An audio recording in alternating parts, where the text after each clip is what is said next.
बैठक बुलाई। माननीय केंद्रीय रक्षा मंत्री श्री राजनाथ सिंह जी इस बैठक की अध्यक्षता कर रहे थे। केंद्रीय शिक्षा मंत्री, कुछ और केंद्रीय मंत्री, साथ साथ कई राज्यों के मुख्यमंत्री, उप मुख्यमंत्री और कई राज्यों के शिक्षा मंत्री, शिक्षा अधिकारियों के साथ में, बोर्ड के अध्यक्षों के साथ में इस मीटिंग में उपस्थित थे। केंद्र सरकार और मुद्दा जाहिर है कि कोरोना के इस संकट में हम 12वीं के बच्चों का भविष्य अब कैसे तय करें, इसी सवाल पर डिस्कशन था। केंद्र सरकार की ओर से 2 प्रस्ताव राज्यों के सामने रखे गए थे। ये तो सब केंद्र के लोग भी और राज्यों के लोग भी मान रहे थे कि बहुत अभूतपूर्व संकट है और इस संकट में बच्चों की परीक्षा लेना कोई आसान काम नहीं है।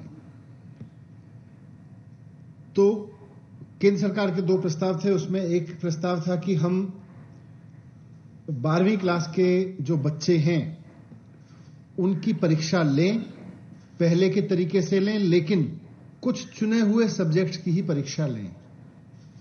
जैसे लगभग 200 सब्जेक्ट्स हैं, उन 200 सब्जेक्ट्स में से केवल 20 मेजर सब्जेक्ट्स की परीक्षा लें और उनके बेस पर ही हर एक बच्चे के बाकी सब्जेक्ट्स के मार्क्स दें।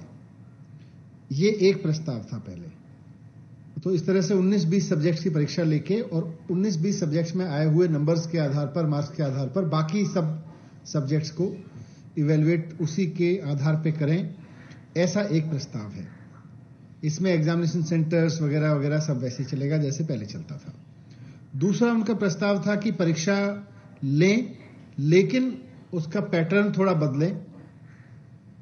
स्कूल में ही परीक्षा हो, ऑब्जेक्टिव टाइप के क्वेश्चंस की परीक्षा हो, 3 घंटे की जगह 1.5 घंटे की परीक्षा हो और उसकी बच्चों की जो कॉपी चेक करने का काम है वो भी स्कूल में ही हो।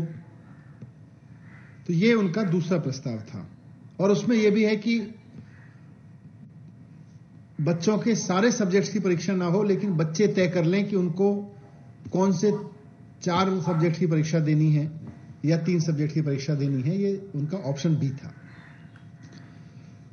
देश के अलग अलग राज्यों के शिक्षा मंत्रियों ने अपनी अपनी राय रखी। दिल्ली की तरफ से मैंने भी इस पर अपनी राय रखी और इससे पहले मैंने कल दिल्ली के बहुत सारे प्रिंसिपल्स, प्राइवेट स्कूलों के प्रिंसिपल्स और टीचर्स, फिर गवर्नमेंट स्कूल्स के प्रिंसिपल्स और टीचर्स और फिर स्टूडेंट्स के साथ, पेरेंट्स के साथ संवाद किया था।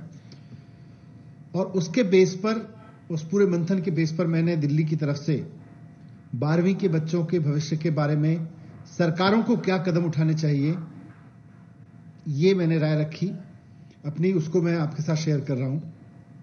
पूरे देश में इस वक्त करीब 1.5 करोड़ बच्चे हैं जो 12वीं क्लास में पढ़ रहे हैं। इन 1.5 करोड़ बच्चों के पेरेंट्स, इनके टीचर्स और खुद ये बच्चे सबके सब बहुत उम्मीद भरी निगाहों से सरकारों की ओर देख रहे हैं और खासतौर से केंद्र सरकार की ओर देख रहे हैं कि केंद्र सरकार परीक्षाओं के बारे में कोई निर्णय ले, ताकि 12वीं की जो ये क्लास है ये इतनी लंबी होती चली जा रही है, आगे बढ़ती जा रही है, आगे बढ़ती जा रही है। ये 12वीं की क्लास से आगे उनको बढ़ने का मौका मिले। एक ऐसे समय में ये सब बात हो रही है, आज जो चर्चा हुई,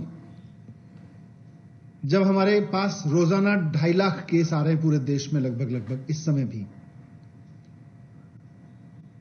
देश के बहुत सारे गांवों से किस तरह की स्थिति है, किस तरह की बॉडीज मिल रही हैं, वो हम सब मीडिया पे, सोशल मीडिया पे देख रहे हैं। बच्चों में ज्यादा आ सकती है। तो इसलिए दिल्ली सरकार किसी भी तरह की परीक्षा कराए जाने के पक्ष में नहीं है। दिल्ली सरकार ने केंद्र सरकार को भी आज कहा, हम उनको चिट्ठी भी लिख के कहेंगे कि ये दोनों ऑप्शन परीक्षा कराने के ऑप्शन हैं, लेकिन हमारी राय में ये वक्त परीक्षा कराने का नहीं है। ये वक्त है कि हम बच्चों को जिस तरह से एग्जाम लेने वाली संस्थाओं, शिक्षा व्यवस्था की परंपराओं, ट्रेडिशनल कन्वेंशनल शिक्षा व्यवस्था, इसकी रूल्स एंड रेगुलेशंस को, इसकी परंपराओं को फॉलो करने के चक्कर में हम अपने बच्चों को कुर्बान नहीं कर सकते। हम अपने बच्चों की जान पे नहीं खेल सकते और हमें एक पेरेंट के रूप में सोचना होगा। हमें शिक्षा व्यवस्था के मुखिया के रूप में सोच के ये समय नहीं निकालना है। हम शिक्षा व्यवस्था के मुखिया के रूप में अगर तय करेंगे तो शिक्षा व्यवस्था के रूल, उसके कन्वेंशंस, उसके सारे ट्रेडिशंस हमारे सामने आएंगे। अगर पेरेंट के रूप में हम सोचेंगे तो एक पेरेंट के रूप में हमें समझ में आएगा कि नहीं, हम अपने बच्चों को अभी परीक्षा के जोखिम में नहीं डाल सकते। तो इसलिए मैंने रिक्वेस्ट किया है, लेकिन साथ साथ मैंने रिक्वेस्ट किया है क्योंकि बात सिर्फ बोर्ड की परीक्षाओं की नहीं है, बात एंट्रेंस एग्जामिनेशंस की भी है, बात यूनिवर्सिटी के आगे के एग्जामिनेशंस की भी है, अगला सेमेस्टर शुरू होने की भी है कि फिर बच्चे परीक्षाएं, प्रतियोगी परीक्षाएं कैसे देंगे, नीट की जेईई की परीक्षाएं कैसे देंगे। तो इस सब का एक ही समाधान है कि हम अपने बच्चों को वैक्सीनेशन कराएं। जैसा मैंने कहा कि पूरे देश में करीब वैसी वैक्सीन